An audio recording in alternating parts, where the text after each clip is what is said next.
It starts small. A joke that feels a little too sharp. A text left unread for days. A decision made without asking you. You feel it in your gut first, a cold, sinking weight. But you swallow it, you smile, you tell yourself you're taking the high road. You tell yourself it doesn't matter. But it does matter. Because disrespect is not an event, it is a process, it is a test. And every time you stay silent, every time you laugh it off, you're not being nice, you are signing a contract. You are telling the world that your dignity is negotiable, that you are cheap, that you can be walked on without consequence. Niccolo Machiavelli, the man who understood the darkest corners of human nature, knew this centuries ago. He knew that the moment you are seen as weak, you are already conquered. He didn't write The Prince for people who wanted to be liked. He wrote it for people who wanted to survive. If you are tired of being the one who gives more than they get, if you are tired of feeling invisible in a room full of people, listen closely. We are going to perform a surgery on your personality. We are going to kill the part of you that begs for approval. And we are going to birth something else, something formidable.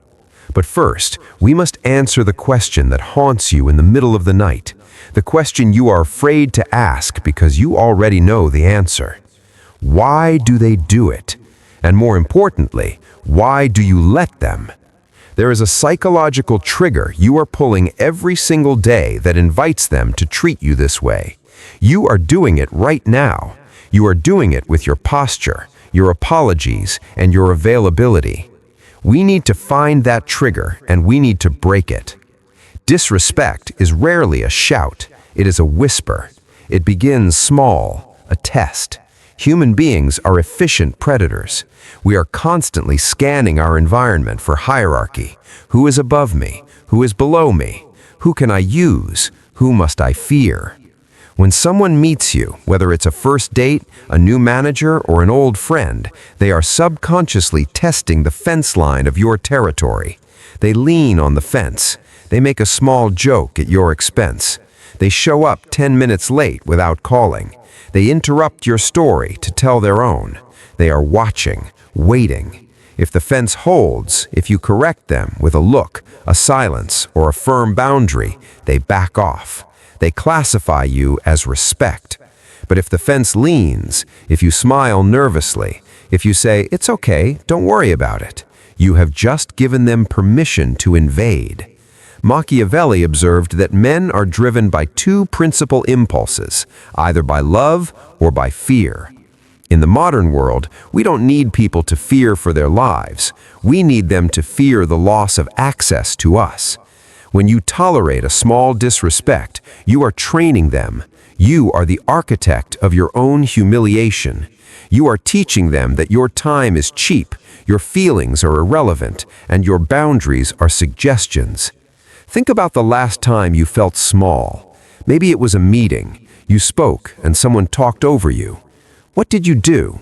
Did you stop? Did you apologize? Did you wait for them to finish? In that moment, you signaled submission. You signaled that their voice was more important than yours. And the worst part, you felt it. You felt the betrayal of yourself. That sinking feeling in your gut is not just embarrassment. It is your soul screaming at you for abandoning it. Disrespect thrives in the gap between your dignity and your fear. You fear conflict. You fear being seen as difficult. You fear that if you stand up for yourself, you will be rejected. So you choose the slow poison of disrespect over the sharp pain of confrontation. But Machiavelli warns us, war is not avoided. It can only be postponed to the advantage of others. When you avoid the conflict of setting a boundary today, you are guaranteeing a war against your self-esteem tomorrow. And in that war, you are fighting alone. So what do? The standard advice is weak. Tell them how you feel. Use I statements. No. When you are dealing with someone who disrespects you, you are dealing with a power dynamic, not a therapy session. If you explain your feelings to someone who doesn't respect you, you are handing them ammunition. You are showing them your soft underbelly. You do not explain, you do not complain. You become the void. Imagine you throw a ball against a wall. It bounces back. You catch it. You throw it again. It's a game. You are engaged. Now imagine you throw that ball into a black abyss. It doesn't bounce back. It doesn't make a sound. It just vanishes. Do you throw another ball? No. You step back. You are unsettled. You are unsure what is in that darkness. That is the power of non-reaction. When someone insults you, they are expecting a specific script. They expect you to get angry, which proves they control your emotions. Or they expect you to retreat, which proves they own your space. When you do neither, you break the script. You look at them. You hold eye contact. You do not smile. You do not scowl. You simply observe. You let their words hang in the air. You let the silence stretch until it becomes uncomfortable, not for you, for them. Silence is a mirror. In that silence, their insult reflects back onto them. They hear the pettiness in their own voice. They see the immaturity of their own behavior. You will see them start to fidget. They will say, "I was just joking," or "Why are you so serious?" They are scrambling. They are trying to get the ball back, but you don't give it to them. You have entered what Machiavelli calls the position of the prince. The prince does not engage in petty skirmishes in the mud. The prince watches from the balcony. This is not about being passive. This is about being strategic. Energy is currency. Attention is currency. Why would you pay someone who just tried to rob you? When you withhold your reaction, you are signaling that their opinion of you does not carry enough weight to move you. You are signaling that you are anchored in something deeper than their validation. This is the first step to becoming untouchable. You stop feeding the beast. Machiavelli said, "The fox is necessary to recognize traps." Disrespect is often a trap disguised as casual conversation. It is the neg from a manipulator, the backhanded compliment.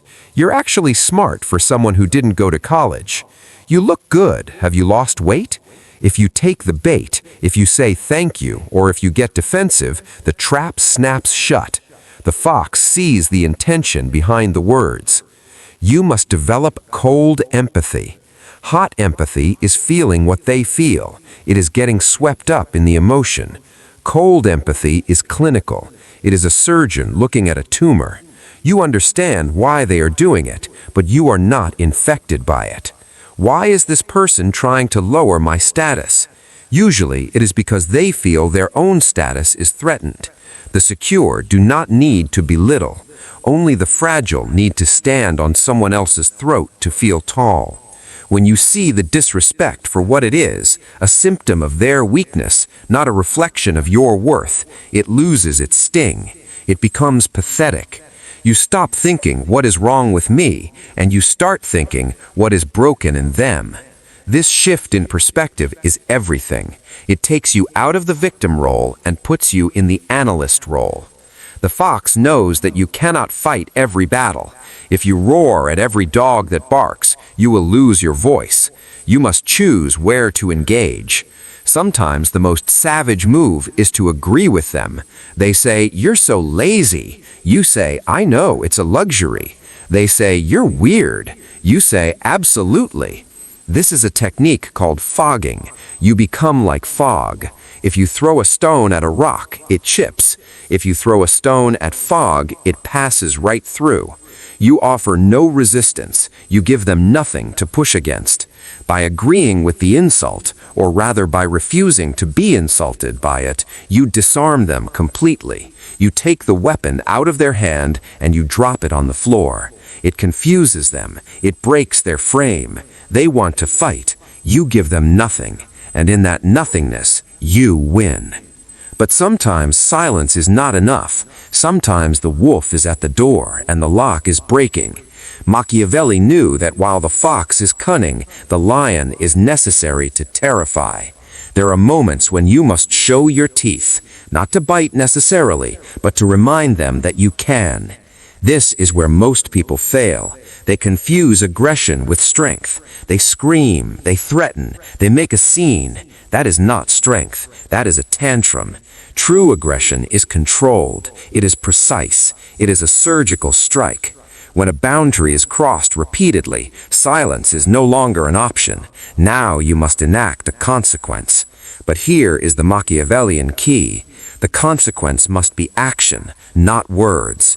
You do not say, if you do that again, I will leave. You just leave. You do not say, stop interrupting me. You stop speaking entirely. Look at them, wait for them to finish, and then turn your attention to someone else. You cut them out of the conversation. You remove your attention. You remove your presence. Machiavelli wrote, men ought to either be well treated or crushed. In a modern context, crushed means they lose access to the privilege of your time. If you have a friend who constantly